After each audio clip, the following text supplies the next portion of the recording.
लातूरची मुलगी आज IAS झालेली आहे, तुमच्या समोर बसलेली. त्या आहेत प्रतीक्षा काळे मॅडम. टाळ्या वाजवा जोरात.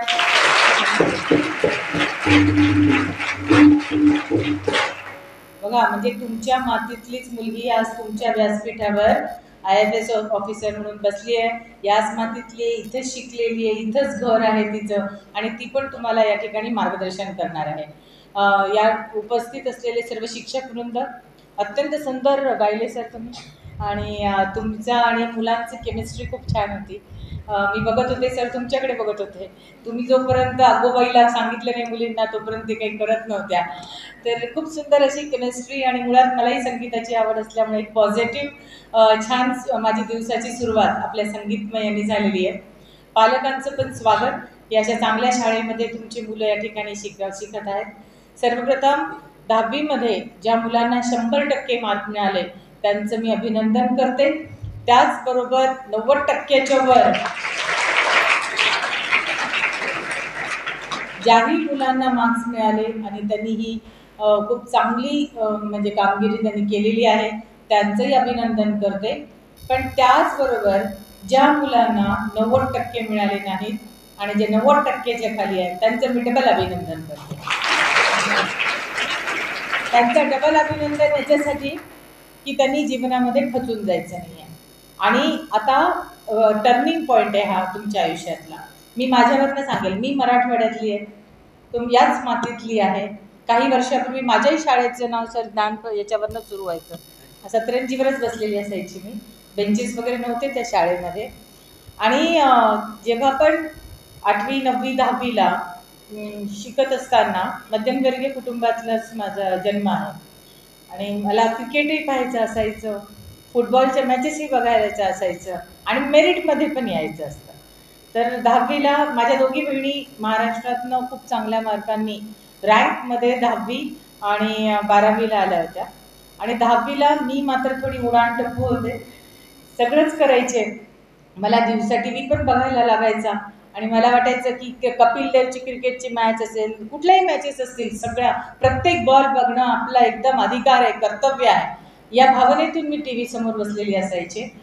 आणि पुन्हा दिवसभर बघून सुद्धा मला असं वाटायचं की नाही, फुटबॉल इंटरनॅशनल लोक बघतात, क्रिकेट तर काय इंडियाचेच लोक बघतात, 4 वर्षातून एकदा येतो, कसं काय सोडायचा, म्हणून मी रात्री फुटबॉलच्या मॅचेस पण करायचे. मग उरला सुरला वेळ मला अभ्यासाला मिळायचा, तो मी करायचे. एवढं करून मला इतका आत्मविश्वास होता की आपण मेरिटमध्ये येऊ. आणि मग मी 10वीचा रिझल्ट बघायला गेले. निश्चित माझं नाव वरच्या मेरिटमध्ये असण्याचा प्रश्नच नव्हता, पण माझा ओव्हर कॉन्फिडन्स होता की मी वर बघत होते, वर वर वर वर बघत बघत बघत बघत बऱ्यापैकी खाली आले. आणि मग कळलं मला 80-82% मिळाले. त्यावेळेस 80-82% म्हणजे आत्ताचे 90-95%. आणि मग मला खूप धक्का बसला माझ्या बुद्धिमत्तेवर आणि सगळ्या याच्यावर की असं कसं काय झालं. मग कपिल देव आठवला, क्रिकेटची मॅच आठवली, आणि मग मी घरी आले खाली मान घालून. खाली मान घालून आल्यावर घरी मला कुणीच रागवलं नाही. हा दुसरा धक्का. म्हणजे समोरच्याला एकदम त्याच्याच याने मारायचं असं माझ्या आईवडिलांनी ठरवलं होतं. कोणी मला काहीच बोललं नाही, कोणी मला किती टक्के पडले विचारलं नाही. जसं काही सगळ्यांच्या त्यांच्या आयुष्यातली त्यांची कामं राहिली होते. मला मात्र खूप लाज वाटली. त्याच्यानंतर मी ठरवलं हा प्रसंग माझ्या आयुष्यामध्ये पुन्हा येणार नाही. आणि त्याच्यानंतर मी TVला क्रॉस मारला. मी क्रिकेट आजही मी परवाची क्रिकेट मॅच सुद्धा बघितली नाही, शेवटची ओव्हर बघितली फक्त जिंकतानाची. तेवढाच वेळ मला वाटलं की मी देऊ शकते.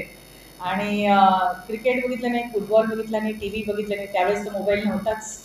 आणि या सगळ्या याच्यात त्याच्यानंतर मी कला शाखा घेतली. पुन्हा दुसरा धक्का की एवढे टक्के पडल्यानंतर त्यावेळेस कला शाखा कुणीच घेत नव्हतं. प्रिन्सिपलनी माझंही मागवलं की अरे यांनी काहीतरी चूक करतात, तुझ्या आईवडिलांना घेऊ नये म्हटले, कला शाखा कसं काय घ्यायची, 35-40% वाले मुलं कला शाखा घेतात, तू तर सायन्सकडे गेलं पाहिजे. म्हटलं मला डॉक्टर व्हायचंच नाही आहे, मी का बरं घेऊ. मग त्याच्यानंतर मी ती घेतली. 12वीला मी मराठवाड्यातनं पहिली होते. त्यानंतर मी भोसला मिलिटरी कॉलेजची प्रिलिम दिली, ती इंटरनॅशनल पूर्ण भारताची असते, ज्याच्यात मी 7वी होते. त्याच्यानंतर मी भोसला नमस्ते, मी वैष्णवी खंडेराव खरोसे. खरं तर हे जे यश आहे ते मला वाटतं की आमच्या शाळेतील शिक्षक किंवा ही जी शाळा आहे ह्या शाळेमुळे मिळालं. कारण सुरुवातीपासून यश मिळवण्यासाठी जर कोण विचारलं की तुम्ही काय केलं, तर असं पर्टिक्युलर काही केलं नाही की जे आम्ही फक्त शिक्षकांचं ऐकलं. शिक्षक आम्हाला वारंवार जे सांगत होते, तुम्ही हे करा, तुम्ही असं करायला पाहिजे. जर आम्ही कुठे चुकत असलो तर ते आम्हाला येऊन सांगत होते की तू आता इथे चुकत आहेस आणि तू तुझ्यामध्ये हा बदल करायला पाहिजे. तर आम्ही फक्त त्यांनी जे बदल सुचवले तेवढे बदल केले. आणि शाळेचं जर योगदान म्हणलं की तर शाळेने आम्हाला फक्त अभ्यासामध्ये कसं करायचं एवढंच न शिकवता पर्सनॅलिटी कशी डेव्हलप करायची किंवा आपला व्यक्तिमत्व विकास कसा करायचा, पुढे जाऊन कसं बोलायचं, या विविध गोष्टी शिकवल्या. यामुळे आमची पर्सनॅलिटी पण डेव्हलप झाली आणि आम्ही अभ्यासही केला. मला वाटतं की फक्त पर्सेंटेज चांगली मिळवणं हे फक्त ॲडव्हान्टेज नाही, तर आपली पर्सनॅलिटी डेव्हलप करून मार्क्स चांगले मिळवणं हे महत्त्वाचं होतं आणि ते आम्ही केलं. नमस्ते, मी प्रशांत शिंदे. ज्ञानप्रकाश शैक्षणिक प्रकल्पात 10वीच्या वर्गासाठी सामाजिकशास्त्र विषय हा शिकवतो. इयत्ता 10वीचा हा 8व्या बॅचचा निकाल हा ऐतिहासिक याच्यासाठी आहे सर, की मुलं जी ज्ञानप्रकाशची 10वीची मुलं वेगवेगळ्या कला क्रीडा क्षेत्रामध्ये सहभागी होत, सहल, स्नेहसंमेलन याच्यामध्ये सहभागी होत आणि कुठलीही ॲक्टिव्हिटी मुलांची न राहता ती करत आणि सहजतेनं शिकत ही मुलं इयत्ता 10वीच्या परीक्षेमध्ये उत्तीर्ण झालेत.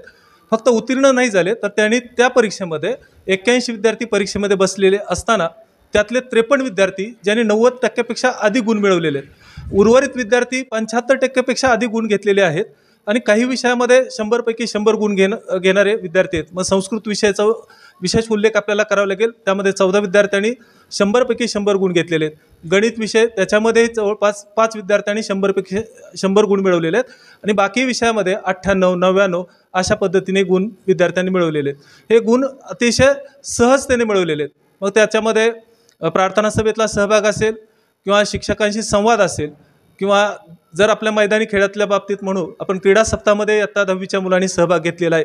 अशा ओव्हरऑल सगळ्या ॲक्टिव्हिटीमध्ये मुलांनी सहभाग घेत इयत्ता 10वीचा हा रिझल्ट दिलेला आहे. आणि या सर्व विद्यार्थ्यांचं व पालकांचं मी ज्ञानप्रकाश शैक्षणिक प्रकल्पाच्या वतीने अभिनंदन करतो. धन्यवाद.